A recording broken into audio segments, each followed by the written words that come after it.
Tout le contenu du livre de l'Apocalypse est en rapport d'une sorte ou d'une autre avec l'aboutissement suprême. Le commencement converge et se noue au chapitre 12, et le reste du livre n'est que la résultante, le dénouement de cet événement du premier plan. Peut-être ferons-nous quand même bien de ne pas dissocier les chapitres 12, 13 et 14 qui ont entre eux des rapports si étroits. Mais cette partie du chapitre 12 est en réalité l'axe autour duquel tout le reste gravite.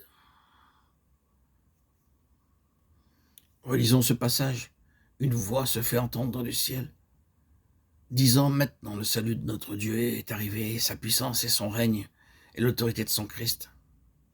Car il a été précipité l'accusateur de nos frères, celui qui les accusait, devant notre Dieu jour et nuit.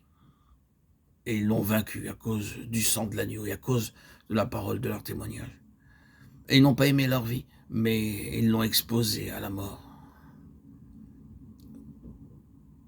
C'est pourquoi, réjouissez-vous, cieux, et vous qui habitez dans les cieux, malheur à la terre et à la mer, car le diable est descendu vers vous, sachant qu'il ne lui reste que peu de temps. Apocalypse 12. Si de là, vous revenez en arrière pour parcourir le livre dès son début, vous commencez avec Éphèse et voyez le premier amour abondant. Ce premier amour qui a été abandonné, rejeté, au loin.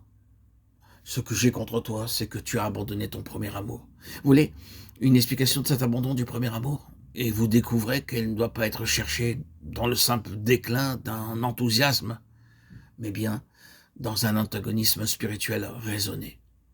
L'ennemi multipliant ses efforts pour tâcher d'éteindre dans le cœur du croyant le feu de l'amour pour Dieu.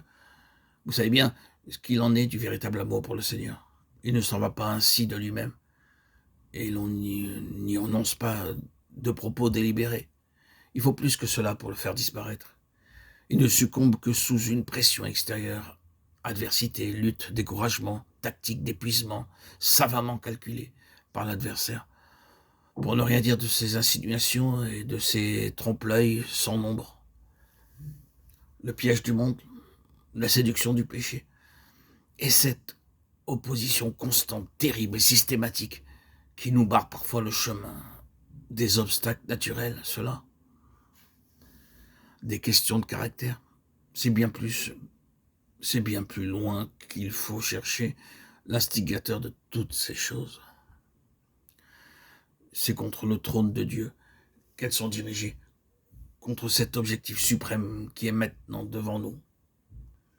C'est le subterfuge de Balaam conduisant à l'impudicité spirituelle. C'est la doctrine des Nicolaïtes. C'est la femme Jézabel, la fausse prophétesse. C'est l'apparence de la vie sans la réalité. La simple profession de foi sans rien derrière.